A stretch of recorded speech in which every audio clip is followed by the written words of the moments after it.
There comes a moment in healing that nobody warned you about. You stop waiting for the message. You stop checking whether they watched your story. You stop wondering what they meant when they pulled away, why they came close and then disappeared, why they seemed to care one day and become unreachable the next. And strangely, that may be the moment they finally begin to feel your absence. Not because you found someone else, not because you made them jealous, not because you finally learned how to play their game, but because you became someone who no longer needs them to give you closure. And for a person who has become accustomed to distance as a way of managing intimacy, your healing can represent something they never expected to lose, access to the version of you that kept waiting. That is a very different kind of loss, because when you were hurting, there was still a connection. Even your questions were a connection. Your attempts to understand them were a connection. The conversations you replayed in your head were still a connection. You were emotionally present. You were trying. You were leaving the door open. And somewhere inside that dynamic, they may have become accustomed to the fact that no matter how far they step back, some part of you remained turned toward them. Then something changes. Not overnight, not dramatically, quietly. You start realizing that understanding someone's fear does not require you to abandon yourself to accommodate it. You can understand why someone withdraws without accepting being repeatedly abandoned. You can have compassion for someone's emotional limitations without making those limitations your lifestyle. And that's when healing becomes powerful, because you're no longer asking, why did they do this to me? You're beginning to ask, what did this experience teach me about what I will and will not accept? That question changes everything. Maybe you used to interpret their silence as a mystery you needed to solve. Now you see it as information. Maybe you used to think their inconsistency meant you needed to become more patient, more attractive, more understanding, less emotional, less demanding. Now you recognize something much simpler. You shouldn't have to become smaller just to make someone comfortable enough to stay. And please understand this carefully. A dismissive avoidant pattern doesn't mean a person doesn't have feelings. It doesn't mean they never cared. It doesn't mean they are secretly suffering every second you're gone. People are complicated. Some people genuinely struggle with emotional closeness. Some become overwhelmed by dependence, vulnerability, expectations, or conflict. Some retreat because distance feels safer than emotional exposure, and some simply aren't capable of giving the kind of relationship you need. Those possibilities can coexist, but none of them require you to keep standing outside someone's emotional door, waiting for them to decide whether you're allowed inside. That's where your healing begins to become their loss, not because you're trying to punish them, because the relationship they had with you may have depended in part on your willingness to keep reaching. Think about what happens when that reaching stops. The phone becomes quiet, the explanations stop. You aren't sending another message to repair what they refuse to discuss. You aren't trying to convince them that your feelings are reasonable. You aren't searching for the perfect words that will finally make them understand. You simply stop participating in the cycle, and from the outside, that can look like nothing, but internally, it's enormous, because you're taking your emotional energy back, the energy you spent analyzing, the energy you spent anticipating, the energy you spent trying to predict their moods, the energy you spent wondering whether today would be the day they finally became emotionally available. You take all of that energy and slowly bring it home. You sleep better, you laugh without checking your phone afterward, you make plans without wondering whether they'll suddenly come back. You begin enjoying ordinary moments again, a morning coffee, a drive with music playing, a conversation where you don't feel like you're walking through emotional landmines, and one day you realize something almost shocking. You haven't thought about them all day, not because you hate them, not because you've erased them, because your life has become bigger than the space they occupied inside your mind. That is healing. And that's also the part they may eventually notice, because people don't always recognize someone's value while they're receiving constant emotional access to them. Sometimes they only recognize the shape of that presence after it disappears. The person who used to ask if they were okay isn't asking anymore. The person who used to explain their feelings isn't explaining anymore. The person who used to make emotional space for them isn't constantly available anymore. And suddenly, the absence becomes noticeable. But here's where I want you to be careful. Do not turn your healing into a strategy for making them miss you. That's not healing. That's another form of waiting. If you're thinking, I'm going to disappear so they'll come back, then emotionally, you're still standing at the same door. You've just changed your posture. Real healing sounds different. It says, whether they come back or not, I am not going back to who I was. That's freedom, because maybe they do come back. Maybe they reach out after weeks or months. Maybe they suddenly become curious about how you're doing. Maybe they say they miss you. Maybe they even realize they handled things poorly. And if that happens, you don't have to punish them.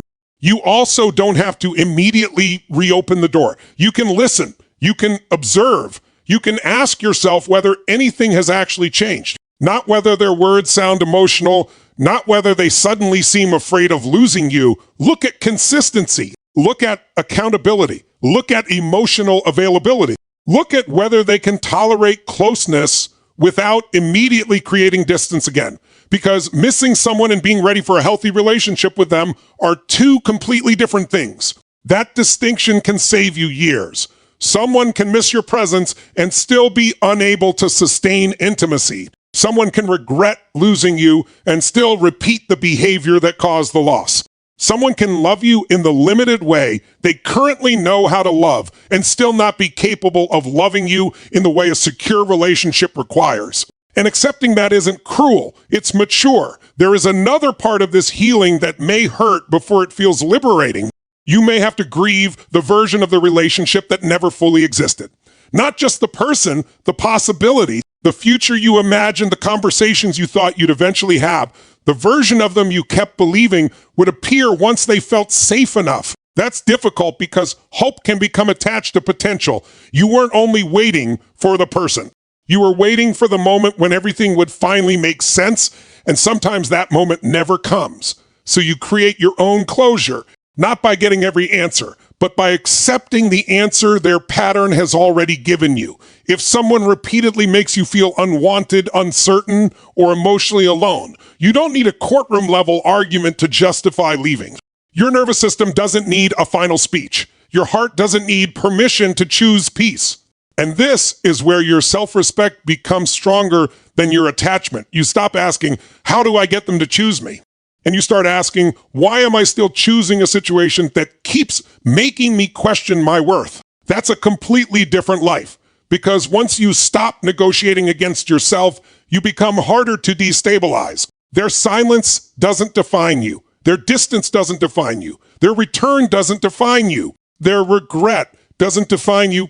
Their inability to connect with you does not become evidence that you were too much. Maybe you were asking for something they weren't ready to give. That's painful, but it is not the same thing as being unworthy of receiving it. Let that distinction sink in. You can be deeply lovable and still be incompatible with someone's emotional capacity. You can be patient and still decide you've waited long enough. You can understand their wounds and still protect your own. You can care about someone and stop chasing them. Those aren't contradictions. That's emotional maturity.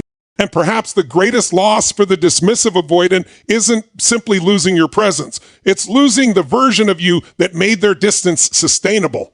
The version who kept explaining, kept forgiving without change, kept interpreting silence generously, kept hoping, kept making excuses, kept believing that if you could just love them correctly, they would finally feel safe enough to love you back consistently. Your healing removes that arrangement. Now they have to face themselves without your emotional labor cushioning the consequences. And if they grow, that's their journey. If they don't, that's their choice. Neither outcome is your responsibility. Your responsibility is what you do with the life that remains in your hands. And your life is still here. That's the part I want you to remember when the old ache comes back, because healing doesn't mean you never miss them. It doesn't mean you wake up one morning and suddenly feel nothing. Sometimes you will remember. Sometimes a song will bring everything back. Sometimes you'll wonder what they're doing. Sometimes you'll wish they had been different. Let the feeling pass through you without turning it into an instruction. Missing someone does not mean you should return. Loneliness does not mean you made the wrong decision. A memory does not mean the relationship needs another chapter. Sometimes your heart remembers what your mind has already learned. Give it time. Eventually the memory becomes quieter and your life becomes louder. You start meeting yourself again, the version of you who existed before you became obsessed with someone's availability. The version who had interest, plans, humor, ambition, friendships, curiosity. The version who didn't measure their worth by whether another person texted back. That person wasn't lost. They were waiting underneath all the anxiety. And now you're bringing them back. That's why your healing is so significant. You're not simply getting over somebody. You're rebuilding your relationship with yourself. And once that relationship becomes strong enough, you stop begging people to meet you at the level where you finally learn to meet yourself. You become selective, you become calm, you become honest. You stop confusing chemistry with emotional safety. You stop calling uncertainty passion. You stop calling inconsistency potential. You stop believing that love has to hurt before it becomes real. And perhaps one day, if that person looks back and realizes what they lost, you'll understand something that would have been impossible for the old version of you to understand. Their realization isn't the reward. Your freedom is. Their regret isn't your closure. Your peace is. Their return isn't proof that you were valuable. You were valuable before they left, and you will be valuable if they never return. So don't heal beautifully just so someone else can finally notice what they lost. Heal because you deserve to wake up without carrying another person's emotional distance on your shoulders. Heal because your mind deserves quiet. Heal because your heart deserves consistency. Heal because love should add depth to your life, not require you to disappear inside someone else's uncertainty. And if they ever realize that they lost someone who truly cared, let that realization belong to them. You don't need to witness it. You don't need confirmation. You don't need the apology. You don't need the message you've imagined 100 times, because there is a moment in healing when you finally understand you were never supposed to win them back. You were supposed to come back to yourself. And when you do, you don't stand there waiting for the person who walked away. You keep walking, not angrily, not dramatically, just peacefully. Because for the first time, you're no longer walking away from them. You're walking towards your life.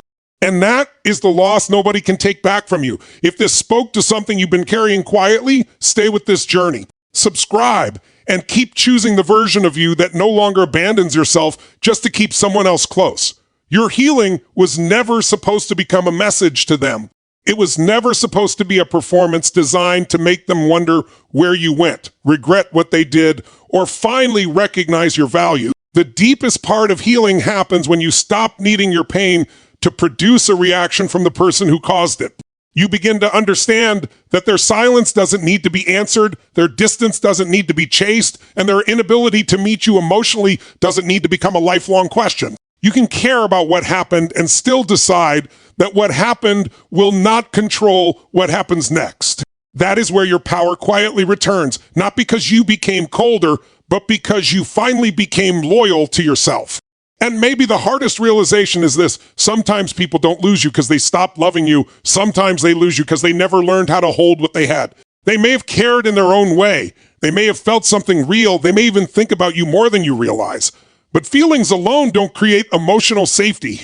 Connection requires presence, communication, consistency, and the willingness to remain emotionally available when things become uncomfortable. You cannot carry those responsibilities for two people. You cannot love someone into readiness. You cannot keep sacrificing your peace to protect another person's fear of intimacy. At some point, compassion has to include compassion for yourself. So if you're still hurting, don't shame yourself for it. Healing isn't a straight line. There will be days when you're completely fine and days when one memory can suddenly bring everything back. That's normal. Let those moments exist without allowing them to rewrite everything you've learned. Missing someone doesn't mean they belong in your future. Remembering the good doesn't erase the reasons you had to leave, and wondering whether they regret losing you doesn't mean you need to find out. Sometimes the strongest form of closure is realizing that you no longer need access to their mind to feel secure in your own. You don't need to know whether they miss you. You need to know that you are no longer willing to lose yourself. One day, you may look back at this chapter and realize that the person you were trying so desperately to hold on to was not actually the only person you were afraid of losing. You were afraid of losing the future you imagined, the potential you saw, the version of the relationship you believed could exist if circumstances were different. But life becomes lighter when you stop building your future around someone's potential and start building it around their reality. Their reality may have been complicated, their emotions may have been genuine, their struggles may have been real. but your needs were real too. You don't have to make someone a villain in order to admit that they were not able to give you what you needed. And this is where the story changes completely. Your healing becomes their greatest loss, only because healing means they no longer have access to the version of you who is willing to abandon yourself for connection. You no longer chase explanations. You no longer negotiate for basic emotional reassurance. You no longer measure your worth by someone's availability. You don't need revenge, jealousy, or a dramatic return. You simply become unavailable for the kind of relationship that once kept you emotionally starving. If they grow, let them grow. If they regret, let them regret. If they move on, let them move on. Your job is not to manage their reaction to losing you. Your job is to protect what you finally found within yourself. So walk forward with peace.